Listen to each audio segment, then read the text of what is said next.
مساء الفل. معانا دلوقتي أهلاوي جميل جدًا، هنسأله عن ماتش الأهلي والزمالك اللي إحنا عارفين طبعًا إن هو ما لوش أي توقعات، فشايف إيه يا توفيق بكرة؟ بإذن الله الأهلي لو ما لعبش بكرة يبقى بُص، إحنا كده ما لناش عازة في النادي، لأن مش هياكل النجيلة بكرة يبقى خسارة في الجنيه، إحنا عاوزين لعيبة تاكل النجيلة. أنت شايف برضه دلوقتي مين اللي عنده دوافع أكتر؟ أنا عارف بقى بُص الأهلي بالذات في وقت اللي يكون في ضعيف بيعمل حاجة فوق الخيال مع الزمالك، يعني بإذن الله ممكن احتمال بكرة الأهلي يكسب 3-1 بإذن الله، بإذن الله، والأهلي لمّا بيكون ضعيف بياكل النجيلة. عارف بقى الميزة كمان إيه بكرة؟ قُل يا باشا. جراديشار بيقولوا مصاب، فاللي هينزل مهاجم من أول الماتش المخيف محمد شريف، محمد شريف ده بُص بقى بيفوق على الزمالك بس، بس بالشمال واليمين تلاقي جواد وبالدماغ في كل حاجة. باذن الله يا سوس على الله. حبيبي لو طرف بقى وقول يا رب، بس اهم حاجه اللعيبه تاكل النجيله. وتيشيرت النادي الاهلي ده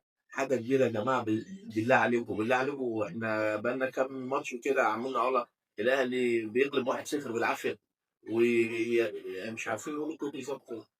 وربنا يسهل بكره باذن الله تفرحونا كده، نحس ان احنا نرجع كده فريق الاهلي بتاع ابو تريكه ومتعب إن شاء الله الفرقة بكرة تلعب ماتش كويس ونعمل شغل حلو. باذن الله يا باشا. على الله. باذن الله. حبيبي يا عالمي. السلام عليكم. السلام عليكم.